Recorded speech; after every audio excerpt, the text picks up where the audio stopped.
Good morning and welcome to Backyard and Beyond. This morning we're visiting with Kelly Norris. And good morning to you, Kelly, up there in Ames at Iowa State University. Good morning. Good morning. It's great to be with you.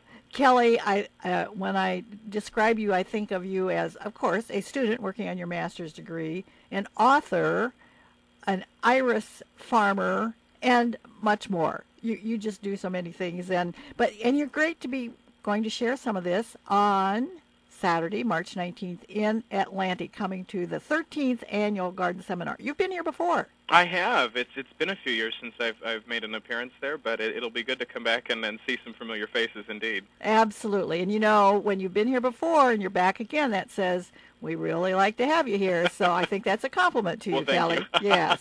So we want to have you tell people a little bit about what you're going to be presenting on, just enough to kind of motivate people and say, out of those multitude of choices they can make, here's one I want. So give us a little sneak preview.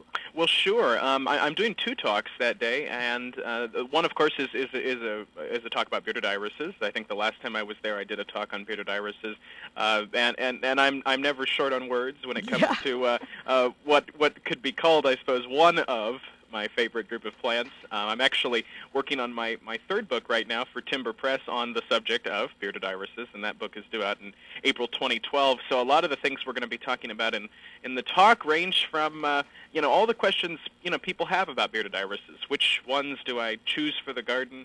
How do I grow them? How do I get them to bloom successfully? All of those questions and things are going to be answered in that talk, and certainly it's going to be a very colorful talk. People who've been to my talks before know that I have a colorful personality, and I like to have my lectures be just as colorful. So there'll be, I think we're going to probably cover maybe almost 60 different cultivars. Oh my That's gosh. Another facet of bearded irises that's so wonderful, is that there are 6 different kinds of them. So there's a tremendous diversity, both in size and shape and color. And when you say you're going to help us choose, now, Kelly, that's such a huge job because, to me, I love irises. They're all beautiful. How do I decide which ones to put in my garden? That's exactly exactly the question we're going to pursue in that talk. Is that there's lots of different things to consider with the different types, how they might be used. Of course, the 6 different types bloom over a wide range of time. The shortest ones bloom the earliest, and of course the tallest ones bloom the latest. So there's lots of things to consider there. And now you have the reblooming ones. Well, yes, there are reblooming irises as well. They're not terribly new, all things considered. It's kind of been maybe one of the iris world's well-kept secrets, but they're certainly as gardeners continue to make more sustainable choices and are interested in sustainable perennials for their gardens, something that reblooms, that's kind of a nice perk, Absolutely. So rebloom is something that people ask about, and that will certainly be covered in the talk. Kelly, how long have you been growing irises? Oh gosh, I've had irises in my garden since you were 3. Since I started gardening, which was about 4 years old with my grandma. Yes. Excuse me, and I have been collecting irises, in somewhat of a proper way, you might say, keeping track of the names and cherishing them since probably about 1999. Mm-hmm. So about 12 years old or so. So that's been a few years. It has. And of course we've had the iris farm since 2002. So. Okay, 2002. Tell us where the farm is located, just in case somebody hasn't been there to visit you. They need to put that on their spring list. Yes, please do. We'd love to have anybody repeat or new visitors to come see us. That's at Rainbow Iris Farm south of Bedford, and you can learn more about the farm and even order online at our website at rainbowfarms.net. And you can ooh and ah over all the irises. Well, maybe not all of the irises possible, but when they go to your website, the pictures are gorgeous. And, well, thank you. And just gives you a good idea of what's available. So that's a wonderful website to put you in a spring mood, if nothing else. Indeed. I have to take little trips there sometimes during the doldrums of winter to remind me that there is a spring ahead. Absolutely. Now, your other talk is broader. I'm sure it's going to including irises in your garden, but it's looking at your garden in a bigger picture. That's right. It's the title of the talk is called On Garden Design: Practical Artistry for the Home Gardener. I approach garden design from a very unacademic perspective. I've had training in landscape design. I'm a plantsman first and a designer second. But I find that when I go out and talk to folks, people get easily intimidated by the phrase garden design. There's a lot of pretension, perhaps. There's a lot of presumption in those terms.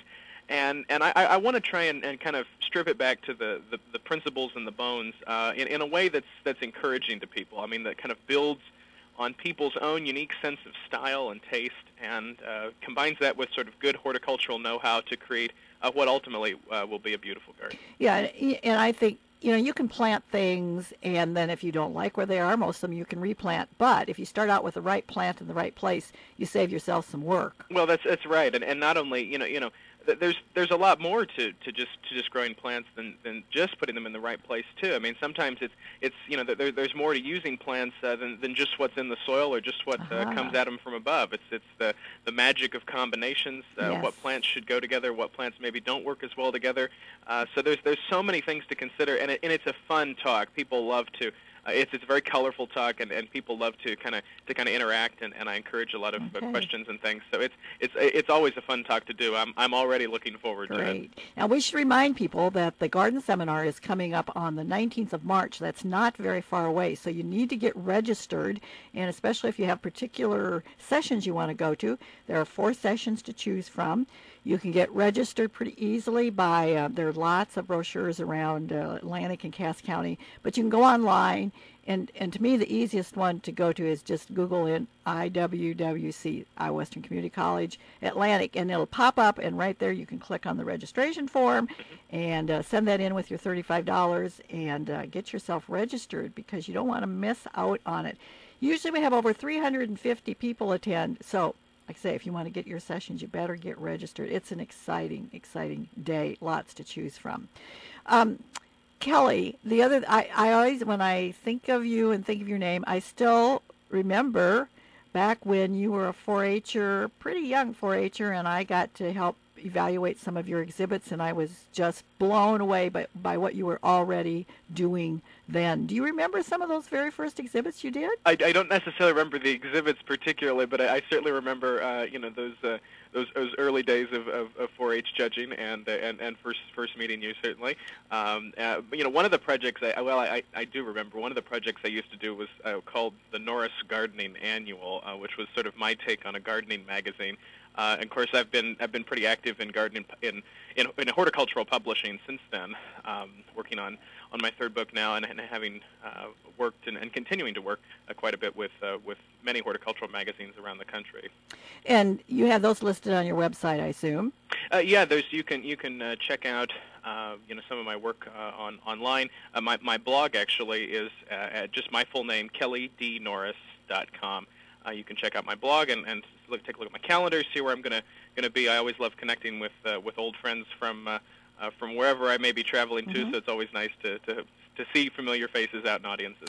And can they ask you questions? Oh, sure, of course. I get questions on the website all the time from people, particularly for people looking for, a particular plant I may have talked about. I've got a sources section on the website that it contains a list of some of my favorite nurseries, where I get plants that I talk about, because as you know, I tend to have a taste for the more unusual things, and I like to get people to kind of branch out of their comfort zones when it comes to plants in their gardens. So I'm always trying to talk about new plants for new gardens. And I think you have a lot of company there. Somebody always, at least they want to try one new plant each year, so that's great to have some opportunities. That's right. Now, Kelly, you're a student working on your master's degree, and yet you have an iris farm. How does that work? It's at times a precarious balance. I'm actually, in the final throes of my master's. I'll be done in July, and the nursery certainly is seasonal and kind of part-time enough in a sense that most of the heavy labor falls during the summer, when I have a little more flexibility with my time than when I do during the And then you have great family members. I do. It is certainly a family operation. My mom, my dad, and my younger brother. Yeah. My grandma's also a very vibrant part of the operation too. It's a very small operation in that sense. It's a family operation. We take a lot of pride in what we do, and we're very vigilant about making sure that we have looked over every order before it goes out, and that things are in good shape when we're sending out plants to customers. Yeah. So. One last quick question, and it's sort of a silly question. Given all you've talked about, what's your major at Iowa State? Well, my major is horticulture. That's probably no surprise to anybody. I did my bachelor's here in horticulture, and now I've stayed here to do my master's in horticulture. Great. Well, we'll look forward to seeing you in Atlantic at the 13th Annual Garden Seminar on March 19th. And we have been visiting with Kelly Norris of the Rainbow Farms. And again, until next time, here's the thought. One of the most delightful things about a garden is the anticipation it provides.